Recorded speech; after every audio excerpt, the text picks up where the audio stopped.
அதாவது தெய்வ அனுகிரகம் முழுக்க முழுக்க இருக்கக்கூடிய ஒரே ராசி 2025 விஸ்வாவசு ஆண்டில் பார்த்தீங்கன்னா தனுசு ராசி நண்பர்கள் தான். ஏன்னா பொதுவாக எந்த தெய்வ அனுகிரகம்னு எப்படி சொல்கிறோன்னா மே மாதம் 20ஆம் தேதி வரைக்கும் உங்களுக்கு எல்லாமே ஒரு மாதிரி கோளாறாக தான் இருக்கும்.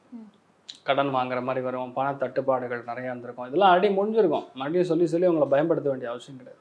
ஆனால் இப்போ என்னென்னா 2 முக்கியமான கிரகங்கள், வருடாந்திர கிரகங்கள், வாழ்க்கையில் மாற்றங்கள் அதாவது நிகழ்த்தக்கூடிய 2 முக்கியமான கிரகங்கள்னு கருதப்படக்கூடிய ஒன்று சனி, 2வது குரு, 3வது ராகு. இந்த 3மே செம்ம அலைன்மெண்ட்டில் உட்காந்துருக்கு. நல்ல அலைன்மெண்ட்டில் உட்காந்துருக்கும் பொழுது ஆட்டோமேட்டிக்காக லைஃப் மாறுறதை கண்கூட பார்க்கலாம். இப்போ என்ன குரு பார்வை உங்களுக்கு மே 20க்கு அப்புறம் நடக்குது. இந்த குரு பார்வை டைரெக்டாக நம்மளே பார்க்குது. இப்போ எப்படி வந்து நான் நேரடியாக உங்களை உட்காந்துருக்கனால இப்போ நானும் நீங்களும் சம சப்தமம்னு சொல்லலாம். வீட்டு டோர் ஓப்பன் பண்ணால் நேரடியாக ஒரு டோர் ஓப்பன் ஆகும்ல, அது எதிர்த்து வீட்டில் என்ன பண்ணுறோன்னு தான் பார்ப்போம். இப்படி திரும்பி பக்கத்து வீட்டில் என்ன பண்ணுறதுன்னு பார்க்க மாட்டோம். கரெக்டாக அந்த மாதிரி குருவுடைய நேரடி பார்வைங்கிறது தனுசு ராசி நண்பர்களுக்கு இருக்கப்படுது.